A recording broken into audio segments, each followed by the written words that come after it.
Welcome to Money Smart Week South Africa with Breakout Africa. Breakout Africa is committed to achieving the National Implementation Plan for Financial Education. Our objective really with conversations like the one we're about to have today is to realize the vision of multiple stakeholders in the realization to mobilize towards the accomplishment of improved financial literacy.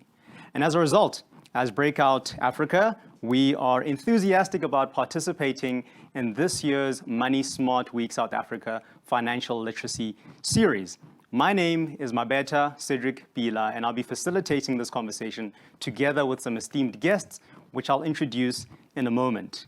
The topic of discussion today, however, is going to be one that you may be familiar with, but hopefully we're going to try and tackle it from a different angle.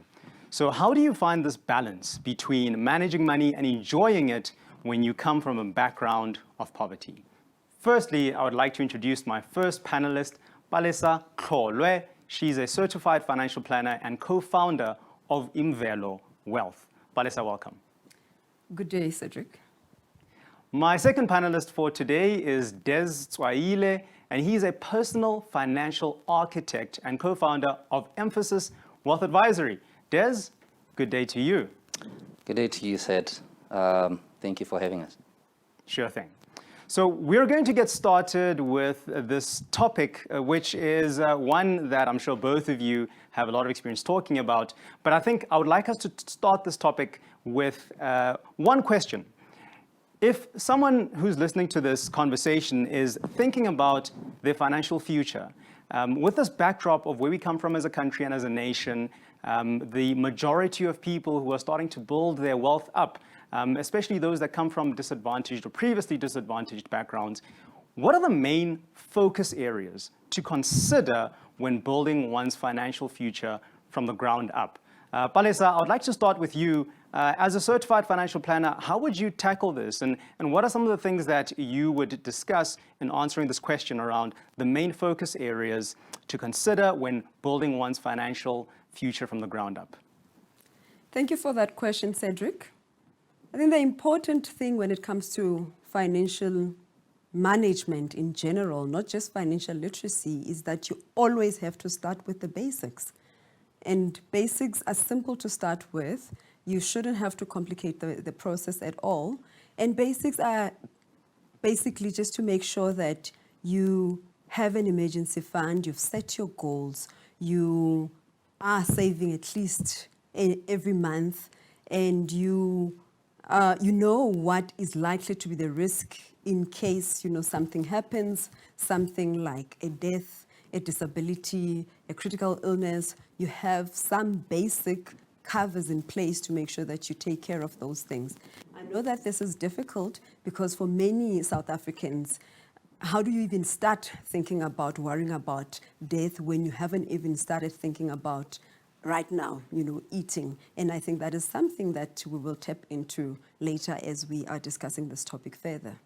Thanks, Palesa. I think what I'm really hearing from you is really starting with the basics. Is if you want to think about the future, you want to make sure that you've got the basics right. And you've highlighted a couple of areas which are very practical areas where one can start thinking about the financial future from the ground up. And you mentioned things like an emergency fund. You mentioned things like making sure that you've mitigated against the risks that are present in everyday life. And I think that's pretty practical, so thank you. Des, from your point of view as a personal financial architect, is there anything that you would add? And I mean, what are your thoughts? What are some of these main areas that one should think about when they're building their financial future from the ground up? Sid, I often think that a lot of people basically think too hard with things that they should, start simplifying for themselves first. I mean, we have Maslow's theory of needs that says that firstly you need food, water, shelter, clothes, etc., etc. Which all of these things, we should not forget that they need money. And that means that you have to have money to actually purchase those things or actually have those basic needs. And for you to have money, you either have to have your own money or actually have a plan on how you're going to have that money. So if you don't have money, you're going to basically trade either a skill, time, or both. Either way, you have to trade on something to receive that money, and from that money, you basically purchase these basic needs. And with some of the money, it needs to be put away for the time and period when you no longer have the ability to earn or trade that time or skill and use money that is actually there. So where it starts, it should always start here. A plan. All right. So a plan is the most basic foundation of everything. When you build a home of your dreams, I often ask, clients and prospects or people in general, where do you start when you're building a home of your dreams? And they think, it's always a foundation. And I say, well, that comes a bit later. So what begins with first is the plan, the idea that you have in your brains, and it needs to be translated on paper. And once it's translated on paper, then you can start understanding how far your objective is or how far your goal is. And that starts helping you to understand the cost, the real cost of basically achieving that particular goal and objective, and what you need to do between now and then. So that's, for me, the basic is always having a plan. Start with having a plan. Thanks, Des. That's a very powerful statements that you've made. And I guess the aim really of Money Smart Week South Africa is to ensure that there's a financial literacy and education that is going out nationally to people so that they can learn the things that I guess both you and MSWSA have learned throughout your careers. So thank you for tackling those points. I think they're quite practical. They are quite basic. And as you mentioned, it's about starting from the ground up. So these are the small building blocks in trying to build one's financial future forward. So thank you for that. Let's perhaps change gears a little bit. And let's talk about the second question for the conversation is how can we then work towards building a balance between becoming financially stable and enjoying financial independence? Now, this is something that I'm sure many people are familiar with, especially when you're starting out. You have your first paycheck, you've just started your career, and you're really engaging with money. And when you come from an environment or a background where you may not have had, you want to find this balance around enjoying this newfound wealth, but at the same time ensuring that you're financially stable. So, MSWSA, again, let's go back to you and ask you this question. What really, and how can we, as a nation, work towards building a balance between these two things, financial stability, as well as enjoying financial independence? Cedric, that's a very important question you have asked there. So it starts with the plan that Des mentioned, but for you to have a plan, you need to have had a goal. So goal could have been, I want to build a home for my family, I want to buy a car, or whatever the case may be. And this goal might be a short-term goal, a medium-term, or a long-term goal. I would say don't try to tackle these goals and try to go about it without a help of a financial advisor. Make sure that you get in touch with a financial advisor, because the financial advisor will show you which type of investments, if you need to invest, you should consider, which types of insurance you should consider if you need to insure whatever plan you have in place or whatever goal you want to achieve. But with that, it means that you will be able to then make sure that you've taken care of your independence. And for me, independence means you are comfortable enough to do the things you want to do, be it life, because we always need to remember that you still need to live in everything else that you're doing. You still need to live. So be it in life that you want to live, maybe you want to travel, you want to do this, you want to do that, or be it these serious plans that we have mentioned. If you make sure that you are sitting with a financial advisor and you are working with what you have, meaning your income, and you are considering what your income is versus your expenses, and you then set up your goals looking at exactly, your affordability. And as I said, I keep going back to the fact that a financial advisor will help you with this. Then you can certainly, I would say, maintain your financial independence. And I'm not saying that depend on a financial advisor. I think I need to be clear on that. I'm not saying at all that depend on a financial advisor, but use the financial advisor to guide you into the right direction so that you are able to do the right things and you are able to maintain those those goals or those plans that you have started, you started executing once you've met with a financial advisor. And I would say again, help of a financial advisor will certainly help you in terms of being accountable, not necessarily being the person that you're going to be going to ask for everything, but that person who can just help you to be accountable for any decisions that you make in life. And I think it's very important to maintain that balance. Thanks, Palesa. That was very smart advice, actually. What we're getting from it is that the gist of what you're saying is you can't do this alone. You need to get some help, and you need to get some professional help from someone like a financial planner or financial advisor that has gone through this path. They've studied this. They are professionals. They know how to work with money, and they can help you become smarter with your money. And you mentioned having a plan, and of course the age-old saying of when you don't have a plan, you're actually planning to fail, and doing that with a financial planner. Now, Des, I think one could say from your point of view as a personal financial architect that if someone wants to build and they have no expertise whatsoever in building, the house is going to come out really, really unstable. So you as a personal financial architect working in finance, how would you describe and tackle this question of finding this balance between financial stability and really enjoying one's financial independence? Palesa says, have a plan, speak to a professional such as a financial advisor. What would you advise ordinary South Africans to do? And said, I agree completely with what Palesa said. Having an advisor is quite important, and having a plan is quite important. But I have a different, not a different view, but a slightly apt view that basically gets people immersed into having to have that plan. The plan is their plan. Right? So an advisor really helps them figure things out. In other words, an advisor becomes your personal coach. It's like when you are trying to become a bodybuilder or, building or sculpting your body to a certain shape, you hire out a personal fitness trainer, or if you're building a house or a home of your dreams, like you said, you would basically go to an architect, somebody that will take that idea and help you put it down on paper and help you, like what Palesa said, keep accountable to that picture that you have drawn for yourself and then objective that you want to basically achieve. But I also simplified in this way. You have the now time that you have to enjoy and the future that you also have to enjoy, like you said. But the future does not have the money that you're going to need to basically have that lifestyle that you want.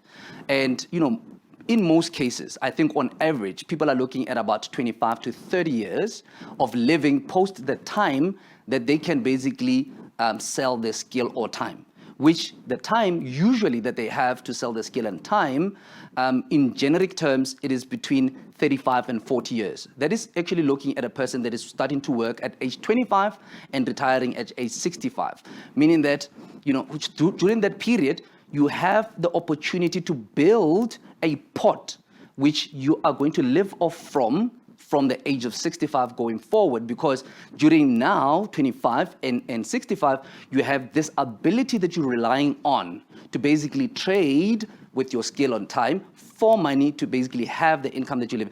But you need to also think about your future self. So in other words, you're spending for both people.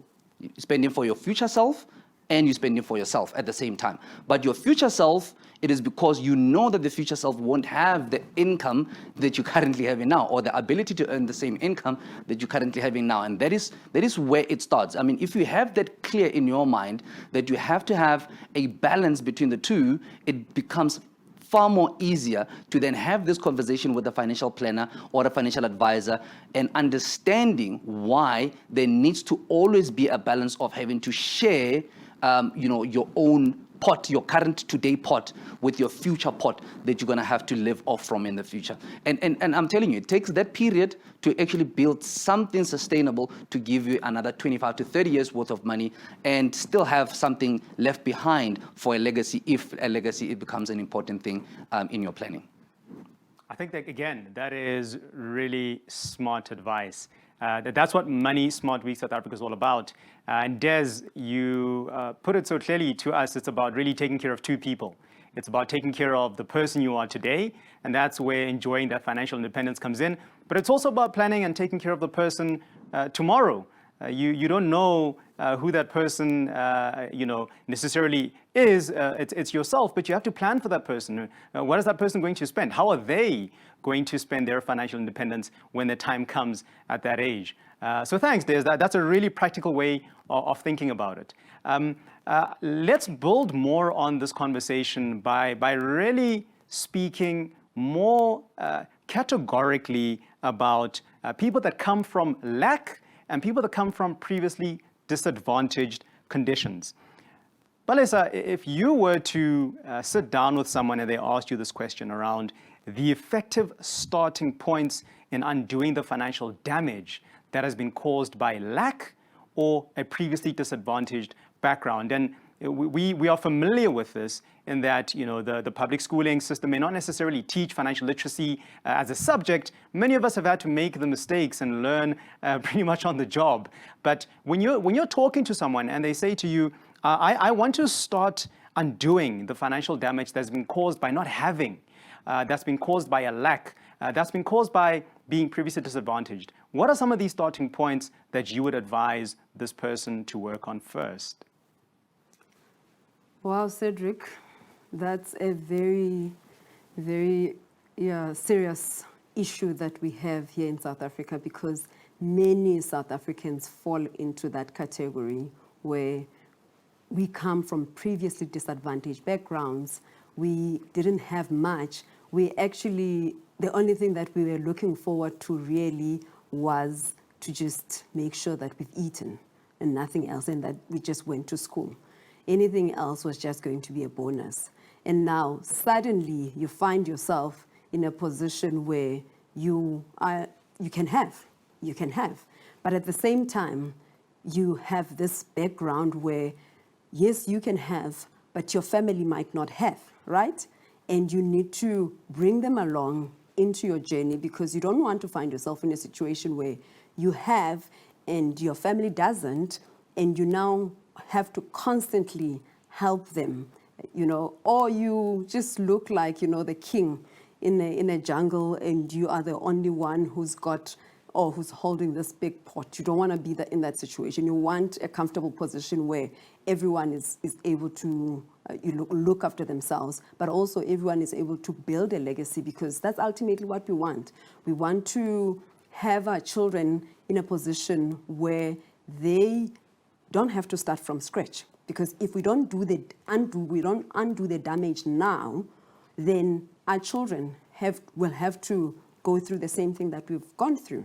And so I'd go back to the one thing that I firmly believe in, Cedric, and that would be, number one, don't do this by yourself. Make sure that you consult a professional. I'll say it starts with that. But when you do approach a professional to say, this is who I am, this is how much I earn, these are all the responsibilities that I have. In fact, you might not even at that point be comfortable enough to say, these are all the responsibilities that I have, or you might have not unpacked it properly. The hope is that the professional will help you unpack all the responsibilities that you have, including helping out those that are not able to be in a similar position as you, and making sure that you bring them together to make sure that you achieve whatever it is legacy that you want to create for a family together. But you are then, in that position where you are able to create a proper budget. You are able, because if you look, my thing is, if you acknowledge that this is my situation, you are then in a better position to actually make proper plans or put proper plans in place. And once you have put those proper plans in place, those plans must be followed by, can I afford the plans that I want to execute? And you then bring something called a budget. It's a basic thing. It's really a basic thing, and there's different ways of doing it, but you need to bring in that budget. And you then need to make sure that whoever you are bringing into this plan that you have, the brother that you're going to help out, the uncle that you're going to help out, the cousin that you're going to help out, when you bring them on board, you want to also make sure that they understand your position. So be open and honest and say, guys, this is my position. I want to help you. I want to bring you along because I want to undo the damages that have been done by the past.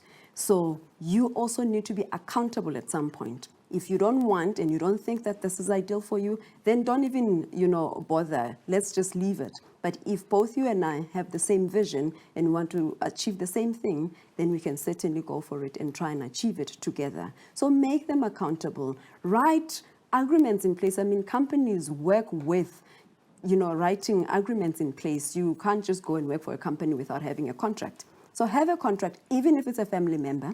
Have a contract in place to say, these are my deliverables and these are your deliverables, and this is what we both want to achieve together. And what happens if these deliverables are not met? And then from there on, you can build from there on and make sure that you achieve. But I think the important thing is, I'd say for me, it's important to start with looking. And maybe for me, it's personal because I come from the villages, I come from those types of backgrounds, but it's very important to not just focus on you as an individual and your family where you are right now, but to also bring everyone along and say, let's try and achieve whatever it is that we want to achieve together to make sure that we can create a better legacy for our families. There's structures in place. It's really not complicated. Once you have the right mindset in place, the structures in place, there's professionals that can assist you. And I'm saying it's possible to create a future that we want to create together. And we can certainly do it together. Thanks, Palesa. That is really powerful. You're touching on something that I don't think happens ordinarily in many families, and that's really talking about money, right? It's about having money conversations. It's about understanding what our history is with money, understanding yourself as a person and what the impact of your upbringing has had on the money decisions that you make as an adult. And you're touching on something that is so important. We need to have the conversations more. One of the objectives of Money Smart Week South Africa is really to talk about finances, is really to bring family, friends, and the nation together to speak about money so that we can start to undo this financial sort of the damage that has been done by not having, especially from people that are in previously disadvantaged backgrounds. Des, what would your points be? Where would you start and advise someone to start in really trying to look at their situation and say, I come from lack, I come from a previously disadvantaged background, there's been a lot of financial damage that's been done, and really my relationship with money is not that great. What are some of the starting points to start to undo that you would say? Very pertinent question, said. And like Palesa had said, she comes from a previously, disadvantaged background, if you could call it that. But similarly with me, I often, tell the story that I come from the villages. I was raised in townships and in the suburbs, or went to school also in the suburbs. So I have perspective of, the general South African from different perspectives or from different backgrounds. So I do understand and I do know that it might seem very, very scary to basically start doing the right things, or very intimidating, if we can call it that, to really start doing the right things. But also one point that I want to make sure that people understand is that, financial literacy is not only affecting people with coming from lack or people with previously disadvantaged backgrounds. It affects the entire South African society because our education system does not teach people personal finance. And it is upon advisors to basically do the teaching just as much as we're doing now. The education really comes from a small circle of people that have understood or learned how to understand what personal finance is and basically deliver it to people. But my firm, or I'm a firm believer rather, and an advocate of education by immersion. Not, education because you need to write an exam and pass, like, everybody does with school and so forth. But it needs to be education by immersion. A person needs to be part of their own plan. They need to know why they are where they are and how to move forward. And that is why the circle of, what the general term or generic term that we also often are used to, like black tax and or sandwich generations, will not change if, you know, our society does not change their herd mentality that we have. You know, we need to change how we look at our own lives and start thinking for self. Yes, it sounds a bit selfish, but if you start thinking for self, you start becoming a bit more aware of the people that you are also affecting by how you are behaving in yourself, and rather not just, you know, following a herd. Palisa had said that, you know, earlier, when you get educated, now you're in a position of having, from a, you know, a background of having lack or disadvantaged background. Now, where do you really start? And that's where, again, I say it is most importantly to think that because you are in this position now, how about, you know, the future self? Is it going to be in the same position or not? And I'm always gonna go back to that, because when you're thinking of future self, you're thinking of a period in time when you're no longer gonna have the ability to basically earn an income. So you use the now to start basically, you know, funding your future self, just as much as you're funding other family members and so forth. But it is important to also think about funding yourself before funding, you know, the generations that are gonna come behind. And if you can take care of yourself financially, you have actually reduced so much pressure from the next person to actually, you know, having to take care of you. So that single change of one individual at a time will eventually get us there. It's not going to change overnight. It is not going to change, you know, over a couple of people that are doing the right things, but it's going to be a long-wounded thing that we have to do continuously. People need to start asking the right questions about themselves or looking at their full circumstances. And even if they don't understand their full circumstances, Palisa had said, you know, go out, find out an advisor who understand how to basically draw up a budget, how to, you know, do the most basic things. I mean, I was actually talking to somebody yesterday and saying, where do you get the money to basically buy, you know, maybe insurance that you definitely need? You're either going to buy that 6-pack of beers and or, you know, buy the insurance that you need. You're going to have, you know, DSTV premium or reduce and have a basic DSTV, and because it is not as important as the type of, you know, money that you're going to need in the future. So that's where I would really say to people that, you know, modesty, it is the way to go, but at the same time, always think of your future self as much as you're thinking of future generations or a legacy, if you really want to have that. Thanks, Des. And we're going to get into the topic of generational wealth in a minute, but really talking about knowing thyself, working on an individual, the fact that it starts with you and it starts with me, that if you know where you are, if you know how your upbringing has impacted the money decisions you make, if you can see the financial damage that's been done, you are that much better off, because you can take care of yourself, and it means in the future no one has to take care of you, but you can also start to teach others through the lessons that you've learned. So thank you for that. And I think really going back to what Palisa was talking about, if you take those two things, what Palisa was saying and what you're talking about, and you take them together, I think that goes a long way in undoing some of this financial damage that's been caused by not having really the experience, the practical experience of managing money. But let's talk about generational wealth. And I think this is going to be the sort of last thing we touch on, which I would almost say is one of the most important things, right? This term is being thrown around a lot, generational wealth. We want to leave money for future generations. We want to make sure that the money decisions we make now, the smart money decisions that we learn and implement today, can have a positive impact for generations to come. So Palisa, let's maybe speak to you about this and ask you to touch on what are some of the things and where really can one start when they think about creating a positive financial trajectory for future generations. What would your advice be for people asking a question such as this? Cedric, I'm going to sound like a broken record, and maybe I shouldn't. I should try and avoid that. With that said, though, I can never, or I would say no one should never underestimate the importance of making sure that you leave generational wealth, if I can put it like that. And that starts with being clear on what your purpose is.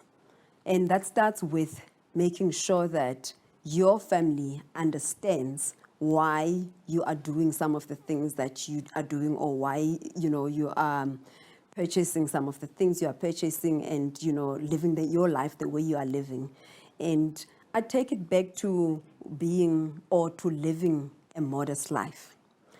I'd say live a modest life, because if you can live a modest life, you're already doing what Des mentioned. He mentioned thinking of your future self. But I'd say in you thinking of your future self, also take your family with you. Make them also think about their future selves. Because if all of them and everyone who is in this picture understand what it is that we're trying to do, that we're trying to achieve, then all of us can actually work together towards achieving this common goal. And then the question then becomes, what are some of these goals, and how do we then achieve these goals to make sure that we have this generational wealth? And some of those goals for me would include making sure that if I am no longer there and I have left children behind, I have left a simple life cover. It's really a simple thing, right? Because not everyone can start a business. Not everyone will build a big family home. Not everyone will be able to inherit, shares in certain businesses and whatever, or will be a trust fund baby. Not everyone will have that opportunity. But I think a simple piece of paper called a life cover, I think everyone is capable of actually affording that. Because what that life cover can do, it can certainly make sure that your family is taken care of when you're no longer there. And unfortunately, with being here or not being here, or with life, we don't know when your day is going to come, when you have to exit this world. And so this is something that I'd say, if we take it to the basics, you start with to make sure that you've created the generational wealth. And then, of course, the other things to just ensure that you put in place is to make sure that you just live a prudent life. Just live a prudent life. Always think of the future. Just don't ever think of, I'm here and now and I've got everything that I have, and therefore I can just enjoy and do whatever it is that I like. Be prudent when you make spending decisions. And again, I'll say it's not to say deprive yourself, but at the same time, make sure that while you are enjoying your life, you are also thinking of the future. So things like making sure, I'll go back to making sure that you have a budget in place, you've set your goals, your goals include the things that you know will help you create a better wealth or better generational wealth for your family. Make sure that you do those things. Debt is one of the biggest things that is crippling our country. People are overly indebted. I mean, a lot of people are living on, or let's put it this way, currently as things stand in South Africa, we have a debt-to-income ratio, and this is from 2019 stats. We have a debt-to-income ratio of 70%. And if it's that high, can you imagine how people are struggling in terms of just making ends meet and making sure that they put food on their table? But I'll say again, it's not all doom and gloom. Consult a professional. Consult a professional, because the professional can help you to make sure that your debt is at a manageable level, because it's not completely wrong to have debt, but there are certain good debts and there are certain debts that are bad for you. But if you already are in that damaged position, consult a professional. Financial advisor is always your general practitioner. Always put it as a doctor. If you don't know where to go, if you don't know what to do, just go to your GP. Your GP will tell you what to do. They will send you to the correct specialist. So if you don't know where to start in terms of your finances, you think that everything is just not manageable for you, you don't know what to do, then just consult a professional financial advisor. They will put you in contact with the right people if they are not able to assist you. And then from there on, I would say, once you've consulted the right people, they I will be able to help you manage the debt if you're not able to manage the debt, help you manage your budget if you're not able to manage your budget. But ultimately, the goal is be in a position when where you are comfortable to say, if anything happens to me today, I've ensured that my family will be taken care of. And in fact, the legacy that I've left, if they take care of it, it can look not only after themselves, but after their children and their children's children, because that's ultimately where we want to be. Of course. That is really powerful. You've touched on, I guess, two things to me that have really resonated. The first being, we have to do the work. We have to go and consult with specialists such as financial planners in areas we don't understand. And I love the analogy. When one is not feeling well, we are not quick to self-diagnose. I mean, when you can feel that you're not okay, you want to go and speak to a medical professional. You don't try and figure out what's wrong with yourself, but you try and do your homework. You go and see a GP. And to your point, finances are pretty much the same. If you haven't worked in the industry or you're really confused about some topics around finance, you want to speak to a professional. But the second thing you're mentioning is around institutional knowledge within the family. That the hard work that you're doing today of educating yourself, putting money away, taking care of risks, having life cover and all these other financial products to mitigate against risks, it's not just about having them, but teaching your family and the generation coming after you how to do those things themselves, so that this generational wealth that you start building will far long surpass you once you're no longer around. So I think that's very powerful, Balesa, and thank you for that. Des, let's throw it over to you and hear what you have to say around this topic of generational wealth. When someone is thinking about this topic and they are thinking, where do I start? What is my starting point if I want to create a positive financial trajectory for generations to come? What do you have to say about that, Des? I said generational wealth. And I think that people must remember what it means. Generational wealth, meaning that you have to have wealth before it can become generational. I think we do understand the concept of boswa, ifa.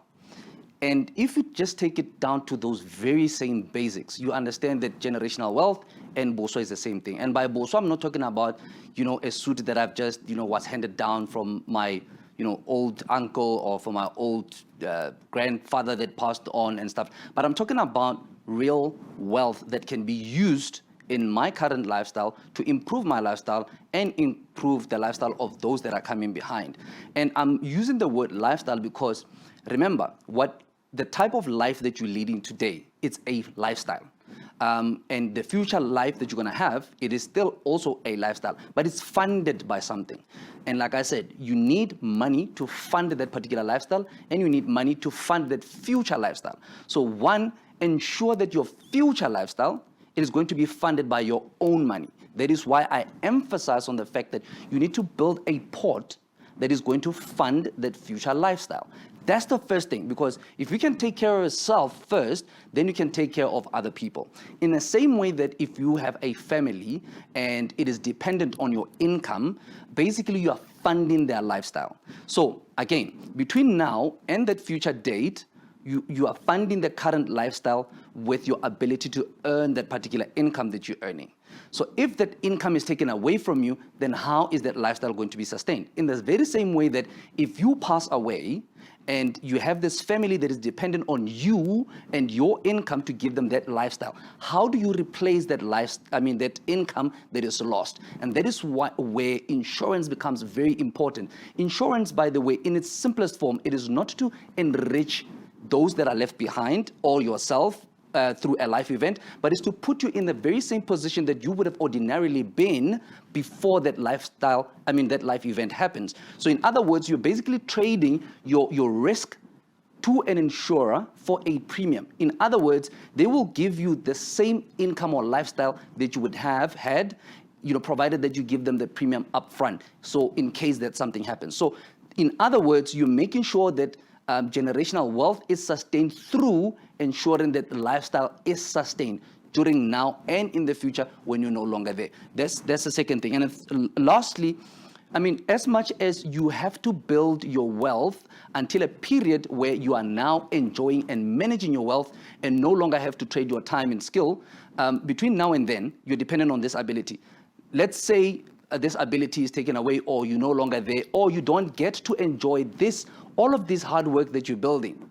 If you don't get to enjoy it, this is where succession becomes an important thing. Succession equaling generational wealth, meaning that whatever it is that you've built as wealth, it needs to be passed on to those future generations that are coming behind you. And if you don't have it fixed, or you don't have some words or something that is there that is going to be your mouth speak, it's going to be very difficult to actually distribute this wealth in the way that you would have wanted it to be distributed. And that is why, things like wills or estate planning becomes a very important thing to do from as early as possible when you started to build this particular wealth of yours, because you want it to be distributed in according to a certain way, and that is what we call generational wealth. It's passing on this particular generation, because if you don't have it fixed in a certain way, I'm telling you, there's going to be problems for those that you think are going to be enjoying it, for your heirs, for your beneficiaries. They might not get, what you would have wanted them to receive, or it would delay them to basically receive it because it was never planned. And that is why a last will and testament becomes so important. It is not very expensive, or is not expensive at all to actually have that. But estate planning can be tricky for a lot of people, and that is where, again, an advisor becomes more important in one's life to actually help one figure things out. Remember, having a plan, it is not an advisor giving you a plan of how to live or what to do, but it's basically taking your idea and enhancing it and helping you figure things out in terms of how to do things more efficiently to achieve all of the objectives or financial objectives that you would have for yourself. And that is why generational wealth can be achieved if it is planned for, meaning that you have to start with yourself and then have that succession planning following through. Thanks, Des. Again, very practical. What you're talking about really goes back to something similar to what Palesa said around taking care of yourself, right? You're mentioning risk mitigation, ensuring that you take care of yourself in such a way that when you're no longer around, you've put things in place that doesn't leave your family destitute. And also, yes, they may not have you physically present, but you've put things in place that they do not lose the hard work that you would have done to try and build this pot to take care of them, to also leave this generational wealth for themselves as well. Again, very practical tips and advice that both of you have given around this topic. So for everyone that's listening in, we're talking about how, as people in South Africa, we can find this balance between managing money and enjoying it, especially when you come from a previously disadvantaged background. My guest today, Palesa Tlholwe, a certified financial planner and co-founder of Imvelo Wealth, and Des Tswaile, personal finance architect and co-founder of Emphasis Wealth Advisor. We've been tackling this topic today as part of Money Smart Week South Africa. This specific series brought to you by Breakout Africa. My name is Mabeta Cedric Bila. Thank you so much for joining us.